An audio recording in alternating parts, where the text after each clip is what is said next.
Jason. Good afternoon, good evening. Good evening, good afternoon, good morning. Depends on what time zone you're in. That's right. It's all good. When we're you're in watching this. We're in the It's Your Wealth time zone, which That's is right. it is 10 to 7 here on a fall evening in the great city of St. Catharines, Ontario. How are you doing? How are things? All is well. Awesome.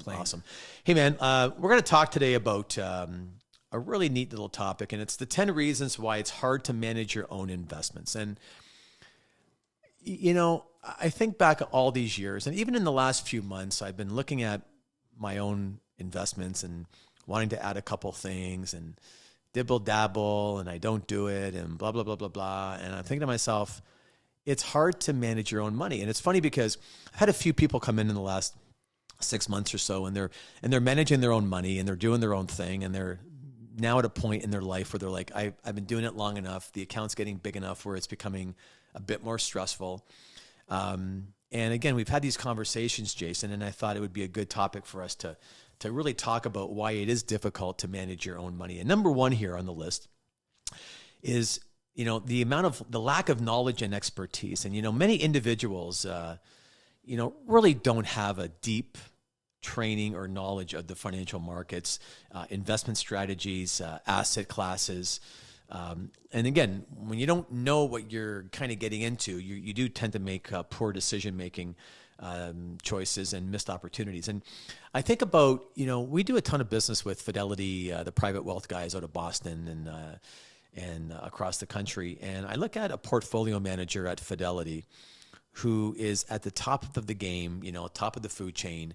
They've got their undergrad degree. They probably came from Harvard, Yale, Princeton, Stanford, one of the Ivy League schools.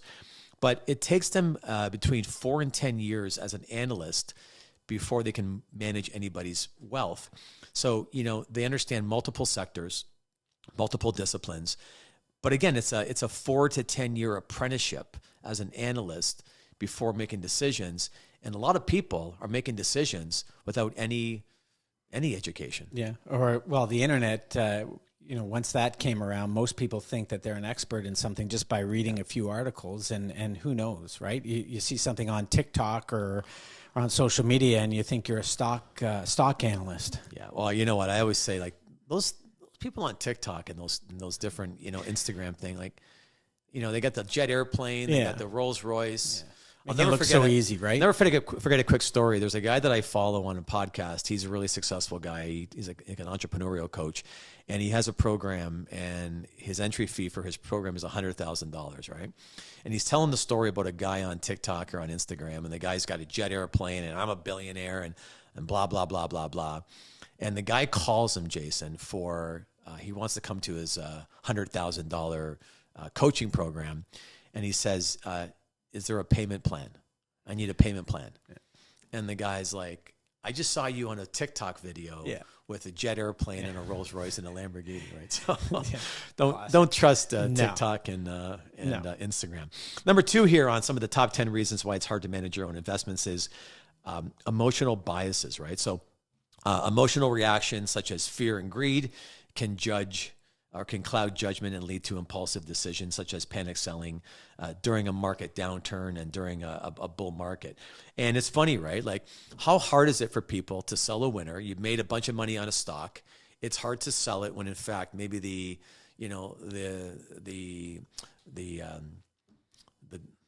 there's a need to sell it because of, for whatever reason, right? Internal earnings are down or things like that. Profits are down.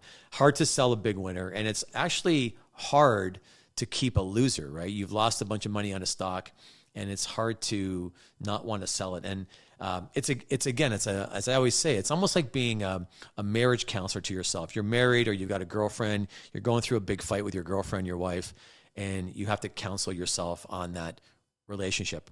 It's always better to go to somebody, a third party, who's somewhat less biased and less involved in the emotional side of it. Yeah, like a financial advisor. I mean, that's one of our main jobs, is to manage client behavior when things are either going up a lot or especially when they're going down. We're, one of the things we do a lot is, try and steady people's emotions and stay the course if we have to. Well, people tend to make the wrong decision most times, right? At the wrong point in in the cycle. Exactly. And similar to that is another reason why it's hard to manage your investments is market volatility. Very same idea. The stock market, and they can be highly volatile. They're very volatile these days. Investors, subjecting investors to fluctuations up and down, and it's difficult to weather the storm, and it's difficult to have an actual strategy around the volatility. And especially, when things are going great and things are going up, then most people think, hey, this is easy. Everybody can do this. Yep. But then when things are going down, and they usually come down hard, that's when it becomes very difficult to manage your think about in 2025, just this year alone. Let's kind of go back a bit. Let's go back to April of 2025. Sure. So in January and February, maybe a bit of March, markets were pretty much humming along, looking pretty solid. Then all of a sudden you had what's it called? Was it Tariff Day? Liberation Day. Liberation Day with tariffs, and Donald Trump comes out and he's going to tariff the whole world 30, 40, 50%. And that market, have you ever seen the market fall quicker? 2,000, 1,000, 2,000 points. Yeah. And then, of course, people are panicking and freaking out. Right. And our position is just stay the course. Again, this isn't going to last forever. And then one day he comes out, I think it was like on a Thursday or Friday, and he makes one point about changing his tariff policy, and the market bounces back to the highest. Exactly. It was a 9% return that day. It was the greatest return in one day in the stock market. If you hit the bottom, again, but if you were panicking and selling, you missed that. You missed that opportunity. Yeah, and if you're on the golf course or if you're working and you're supposedly managing your own investments, you're going to miss that kind of stuff. That's right. Another thing, why is it hard? Of course, we just talked about it. Information overload. In the age of internet, the investors, were bombarded. Whether it's TikTok, social media, even on the news, there's a flood of information. There's a flood of investment. Everybody thinks they've got some investment advice, so it makes it hard to know what's relevant, what's credible. A lot of misinformation out there. The internet's allowed this to explode, and everybody thinks, what they see on the internet is true. I mean, the big challenge with the internet these days is that, especially on certain algorithms, is that if you're Googling something, dividend-paying stocks, and everything you see is dividend-paying stocks, and a lot of that stuff could be biased to buy, and some are biased to sell. Another key thing here on some of the top 10 reasons to why it's hard to manage your own investments is the time commitment, right? So, effective investment management requires continuous research, monitoring, and analysis. And many individuals, they lack the time or the discipline to dedicate to this process. So, I remember years ago, I spent some time at an investment house in Toronto, and I remember walking around to different divisions in the investment house, and one of the guys was running Canadian dividend funds. He was running a Canadian dividend fund.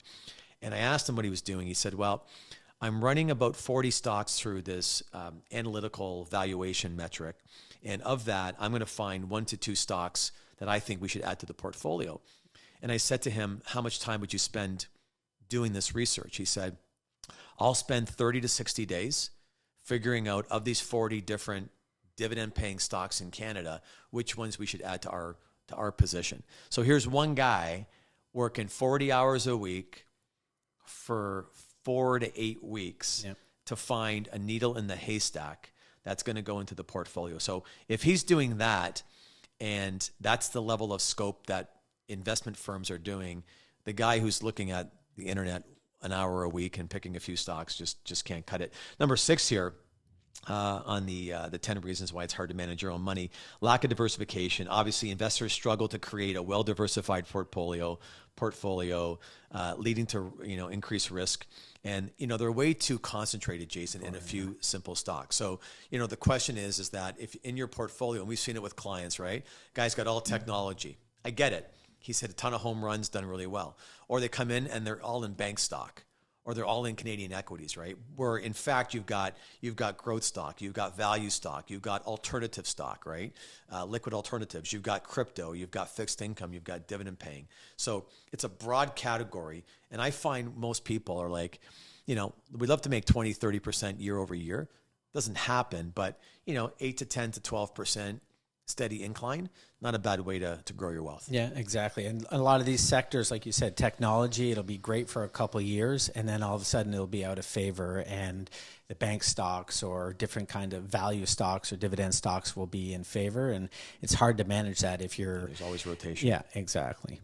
One of the other reasons why it's hard, number 7, behavioral pitfalls. So again, we touched on it before.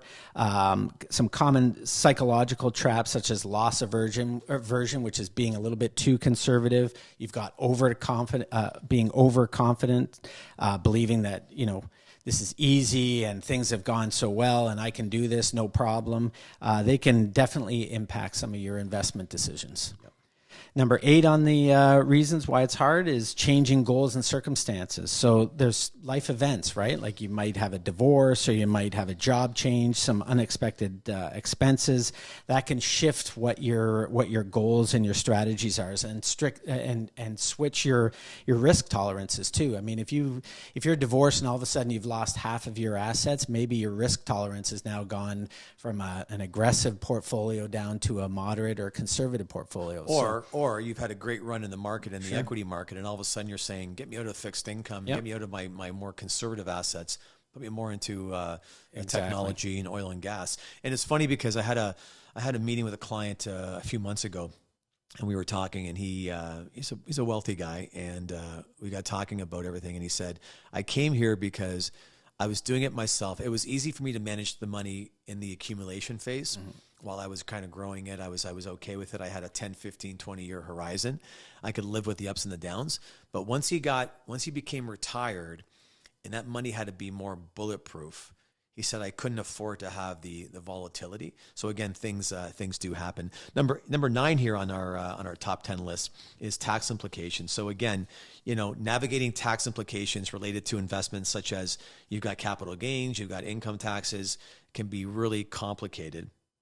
And again, could lead to inefficiencies and potentially increased liabilities. The big thing too is you look at it, and if you sell the position, you've got a T3, you've got a T5 on income, you've got dividends that you got to worry about. So again, a lot of investors that are doing their own investing, especially when it's non-registered, you got to be aware of all the tax consequences. And number 10 is the difficulty in setting a strategy. So again, many individuals struggle with developing, like you just said a few minutes ago, a clear strategy aligning with their financial goals, their risk tolerance, their time horizon.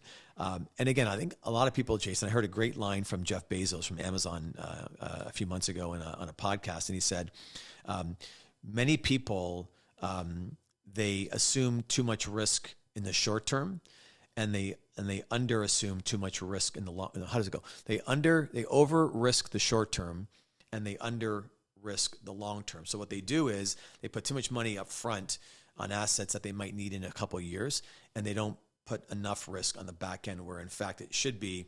If you're needing the money in 6, 12, 18 months, you're going to buy a house. Right. You probably want to keep that money safe. And what you want to do is things you don't need money for 10, 15 years. You can take a longer term horizon. Good advice. Yeah. So again, it's a difficult thing. Yeah. Managing money, it's emotional. I mean, a lot of folks say, why would I pay the fee?